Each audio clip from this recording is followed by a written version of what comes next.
Life in the countryside and cities during the Industrial Revolution was nothing like what most people imagine today. It was not simply a tale of machines and factories. It was the story of millions of ordinary human beings whose entire world was ripped apart in the span of a single generation. And that story begins not in the roaring mills of Manchester, but in the quiet, ancient rhythm of a small English village called Thornfield, nestled in the rolling hills of Yorkshire in the year 1785. Thomas Ashworth woke before the sun every single morning of his life. He was 32 years old, though the deep lines carved into his face and the rough calluses on his hands made him look far older. He was a tenant farmer like his father before him and his father's father before that. His world was measured not in hours or minutes, but in seasons. Spring meant ploughing, summer meant tending, autumn meant harvesting, winter meant surviving. That was the only calendar Thomas had ever known, and he never once questioned it.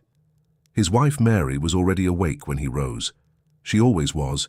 She had bread baking over the hearth fire, and their 3 children, the eldest barely 9, were still curled together on a straw mattress in the corner of their single-room cottage. The walls were made of rough stone, the roof was thatch, and the floor was packed earth that turned to mud when the rains came heavy. There was no glass in the windows, only wooden shutters that let in the cold along with the light. By every modern standard, it was poverty. But Thomas Ashworth did not think of himself as poor. He had land to work, food on his table most nights, and a community that had known his family for generations. The village of Thornfield had a church, a blacksmith, a small alehouse, and about 40 families who all depended on one another in ways that are almost impossible to understand in the modern world. Mary Ashworth spent her days spinning wool by hand, a skill she had learned from her mother at the age of 6. She could produce enough yarn in a week to trade for salt, candles, and the occasional piece of cloth she could not make herself.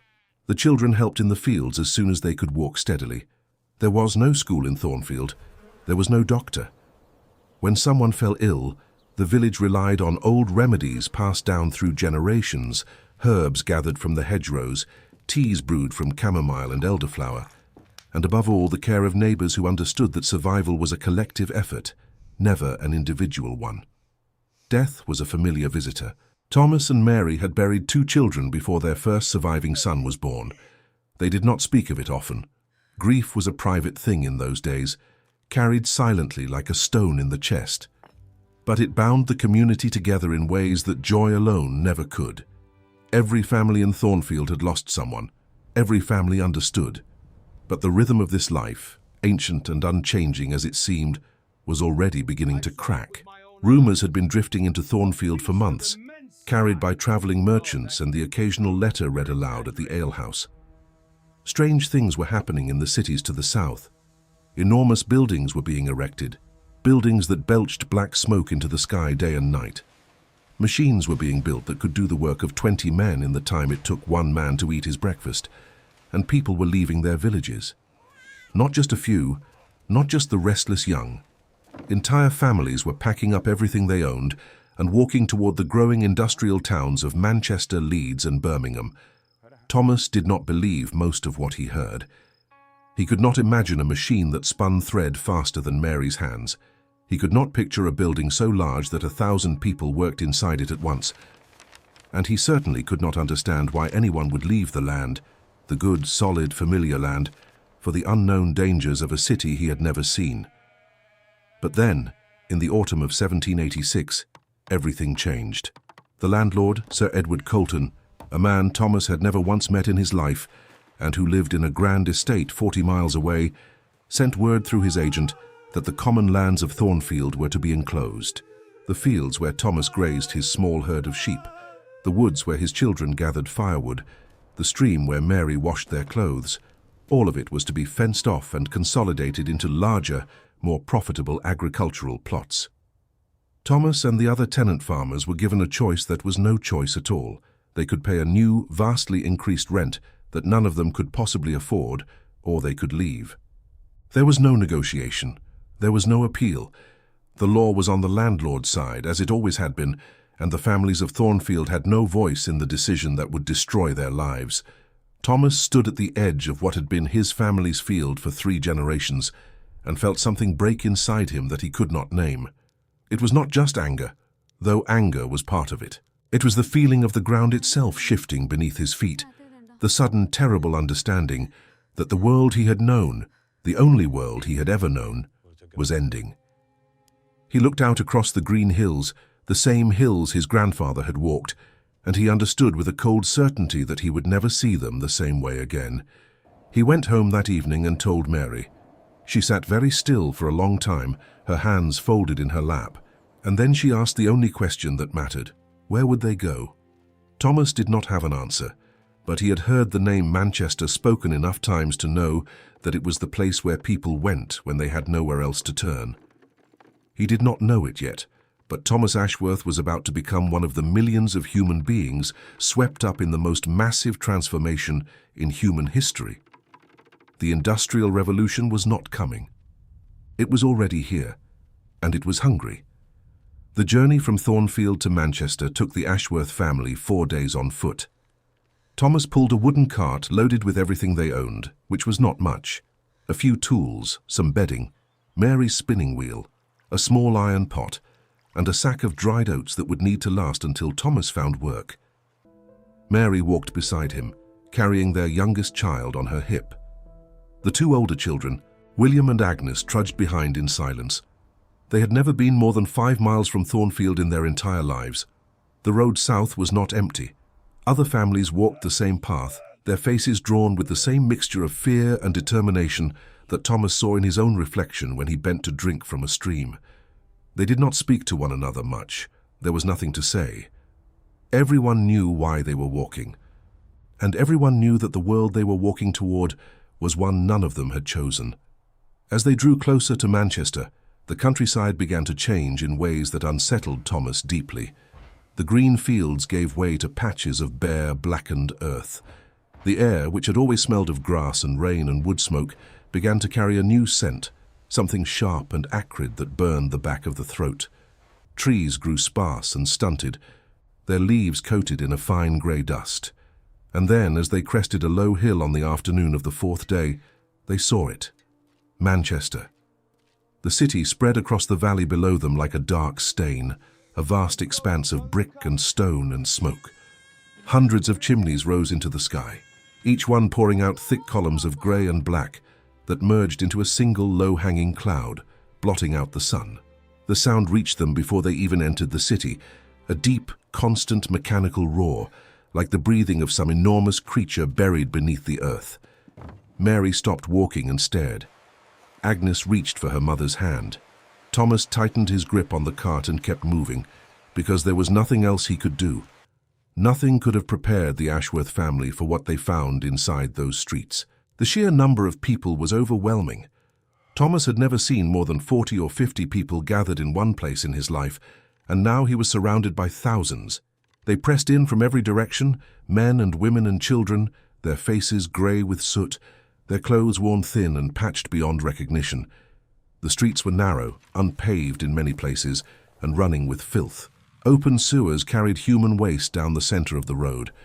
The smell was staggering, a thick, rotten, suffocating stench that made Mary press her hand over her mouth and the children bury their faces in her skirt. Pigs rooted through piles of garbage in the alleys. Rats moved openly along the walls, unbothered by the humans who stepped around them without looking down. They found lodging in a cellar, dwelling in a district called Angel Meadow, though there was nothing angelic about it. The room was below street level, damp, dark, and barely 12 feet across. They shared it with another family of 5, strangers from a village in Derbyshire who had been driven out by the same enclosure that had destroyed Thornfield. There was no privy. There was no clean water. The only light came from a single small window at street level, which was usually blocked by the feet of people passing above. The walls wept with moisture. The air was heavy and stale, thick with the smell of unwashed bodies and mildew. Mary looked at Thomas that first night, their children finally asleep on the damp floor, and he saw something in her eyes he had never seen before. Not just fear, despair. A look that said, "What have we done?" Thomas found work at the Marsden cotton mill within 3 days. He started at 5 in the morning, and did not leave until 8 at night, 15 hours on his feet tending spinning machines in a room so loud that workers communicated by reading lips and hand signals. The air inside the mill was thick with cotton dust that hung in the light like fog and settled in the lungs like wet powder. The heat was oppressive, kept deliberately high to prevent the cotton threads from snapping, and the windows were nailed shut to maintain the humidity. Within a month, Thomas had developed a persistent cough that rattled deep in his chest and would never fully leave him for the rest of his life. What disturbed Thomas most was not his own suffering. It was the children. Boys and girls as young as 5 or 6 worked alongside him, crawling beneath the massive spinning machines to gather loose threads and clean the mechanisms while the machines were still running. They were small enough to fit in the narrow spaces where an adult could not go. They were also small enough to be caught. Thomas saw a boy no older than 7 lose 3 fingers to a spinning jenny during his second week at the mill.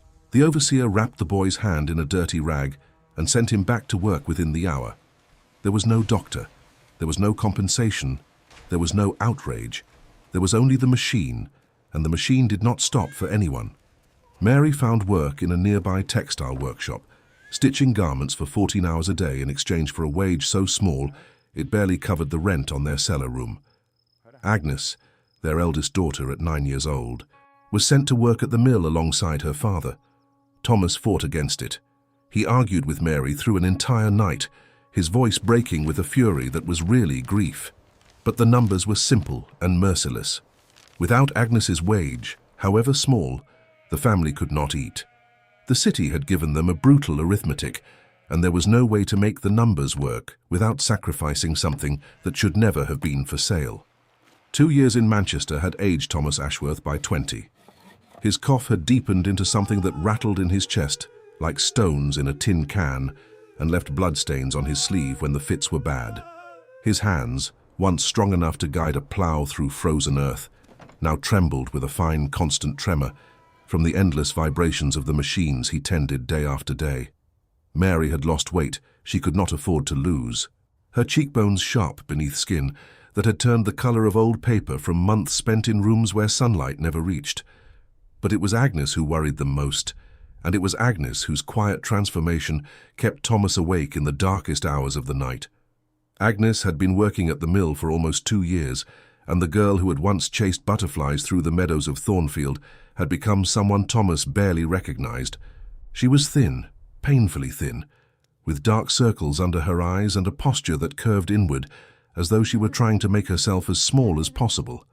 She rarely spoke. She rarely smiled. When she came home from the mill each evening, she ate whatever food was available in silence and fell asleep almost immediately, too exhausted even for the small comforts of conversation. Thomas would sometimes sit beside her while she slept and watch her breathe, counting each rise and fall of her narrow chest, as though the counting itself could keep her alive. The conditions at the Marsden mill had grown worse, not better. The owner, a man named Josiah Marsden, had recently installed new, faster machines that required even more attention and allowed even fewer breaks. The workers were docked pay for the smallest infractions. Arriving a minute late, speaking to another worker during operating hours, slowing their pace for any reason, even illness. Children who fell asleep at their stations were doused with cold water by the overseers and forced back to their positions, shivering and disoriented, beside machines that could maim them with a moment's inattention. Thomas witnessed this repeatedly. Each time, he felt a rage building inside him that he did not know how to release. A pressure in his chest that had nothing to do with the cotton dust and everything to do with the knowledge that the world had become a place where cruelty to children was simply the cost of doing business. It was in the autumn of 1788 that Thomas first attended a meeting of the Workers' Association. A man named Robert Holloway, a former weaver from Lancashire who had lost his own livelihood to the power looms, had been organizing workers in secret for months. The meetings were held in the back room of a public house called The Crown, always after dark, always with someone posted at the door to watch for the mill owner's informants. What Holloway spoke about was simple but dangerous. He spoke about dignity. He spoke about the right of a working man to earn enough to feed his family without destroying his body and his children in the process. He spoke about the thousands of children being consumed inside the mills like fuel thrown into a furnace. And he spoke about change, not through violence, but through the collective power of people who had nothing left to lose. Thomas listened and felt something stir inside him that he had believed was dead. A spark of the man he had been before Manchester, the man who had stood at the edge of his field and refused to accept that the world could be so indifferent to suffering. He began attending the meetings regularly. Mary was terrified. She had heard stories of what happened to workers who organized, the beatings, the blacklists that ensured a man would never work again, the arrests on fabricated charges.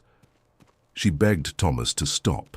He told her he could not, because every morning he watched Agnes disappear through the doors of that mill, and every night he listened to her cough, and that cough sounded so like his own that it felt like listening to his own death echoed in the body of his child.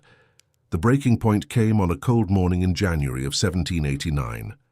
Agnes had been working at her station for 9 continuous hours when she stumbled. Her small body, pushed far beyond its limits by exhaustion and hunger, simply gave way beneath her. She fell forward, and her right hand caught the edge of the spinning mechanism. The machine did not pause. Agnes screamed, a sound that Thomas heard from 3 rows away, cutting through the constant roar of the mill like a blade through cloth. He ran to her and found her clutching her hand, blood streaming between her fingers, her face white with shock. 2 of her fingertips had been crushed beyond repair. The overseer arrived within seconds, looked at the girl's mangled hand with an expression that held neither sympathy nor surprise, and told Thomas to take her outside and come back to finish his shift. Thomas looked at the overseer. He looked at his daughter. He looked at the machine still spinning beside them, indifferent and relentless and hungry. And something inside him, something that had been bending under the weight of 2 years of suffering and silence, finally snapped.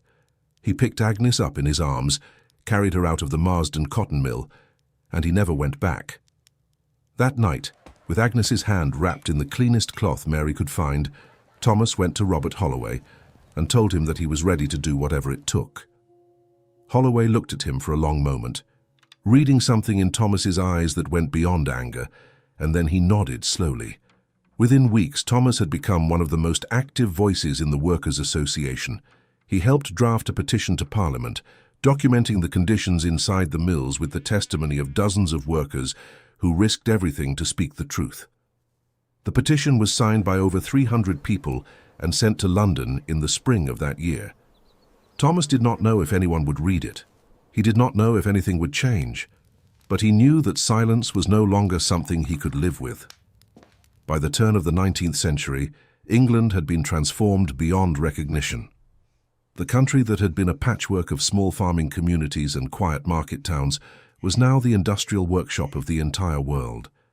Cities like Manchester, Birmingham, Leeds, and Sheffield had swollen to enormous size, their populations fed by a constant stream of families driven from the countryside by the same forces that had uprooted the Ashworths. The factories ran day and night without pause, producing textiles, iron, steel, and manufactured goods at a pace that no previous civilization had ever approached. The wealth being generated was staggering in its scale. England was becoming the richest nation on earth. But the cost of that wealth was written not in ledgers or account books. It was written in the bodies of the people who produced it, in their shortened lives, their damaged lungs, their broken hands, and in the childhoods that had been stolen from an entire generation. Thomas Ashworth was 48 years old in 1801, though he looked like a man well past 70. His lungs, ravaged by years of breathing cotton dust in the unventilated rooms of the Marsden Mill, could barely sustain a walk across a room without forcing him to stop and fight for breath. The cough that had started as a minor irritation in his first month at the factory had become the defining sound of his life, a deep, wet, rattling noise that woke Mary in the middle of the night and left spots of blood on the cloth he pressed to his mouth.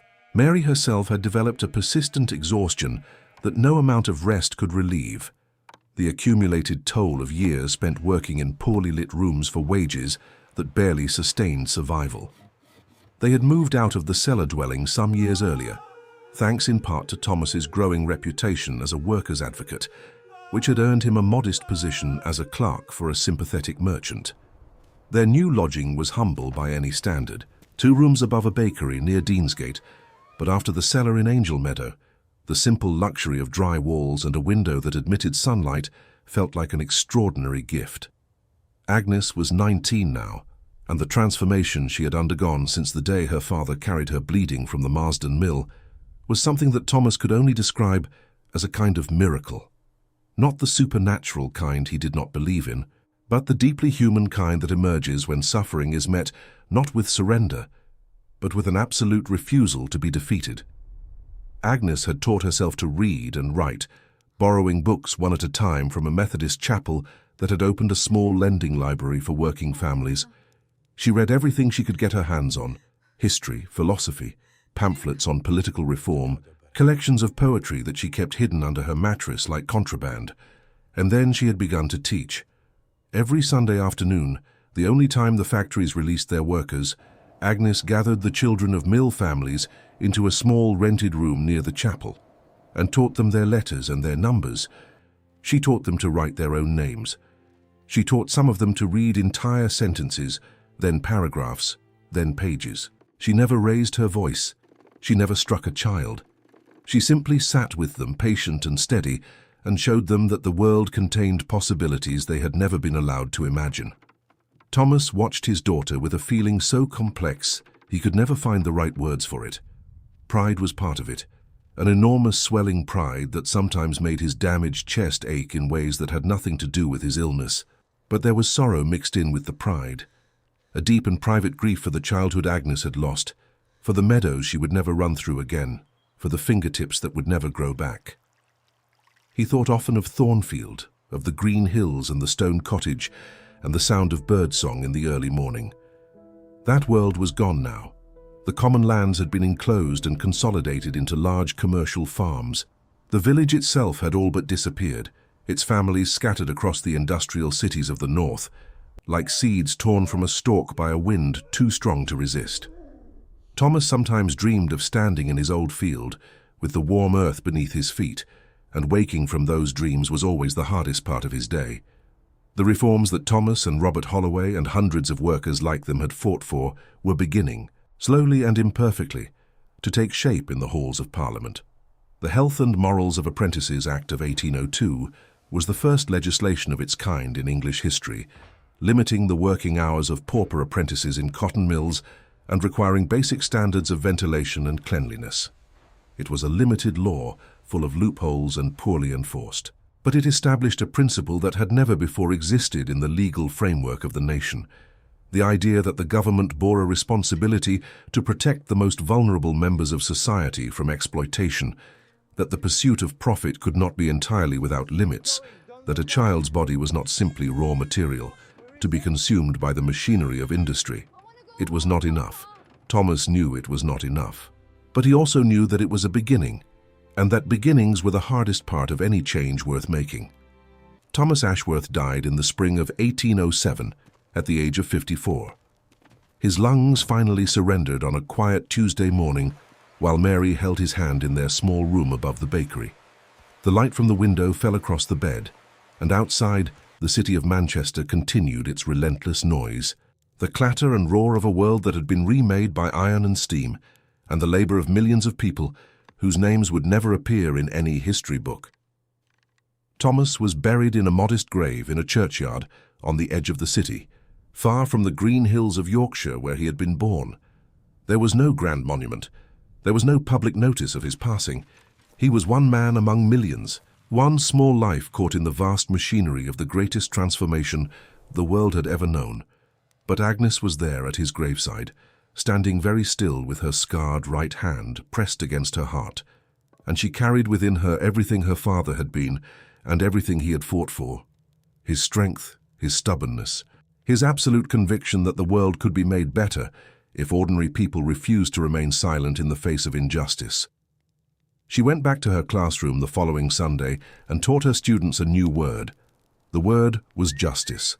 She wrote it on the board in careful letters, and then she turned to face the children, the sons and daughters of mill workers and miners and seamstresses, and she made sure every single one of them understood what it meant. The Industrial Revolution changed everything. It changed how people worked, how they lived, where they lived, and what they believed was possible. It created unimaginable wealth and unimaginable suffering, often in the same city, on the same street, in the same family. But the people who lived through it, people like Thomas and Mary and Agnes Ashworth, did not experience it as a chapter in a history book. They lived it in their bodies, in their bones, in their lungs. And the choices they made, the small, daily, courageous choices to keep going, to speak up, to teach a child to read, to demand something better, those choices shaped the world we live in today more than any machine ever could.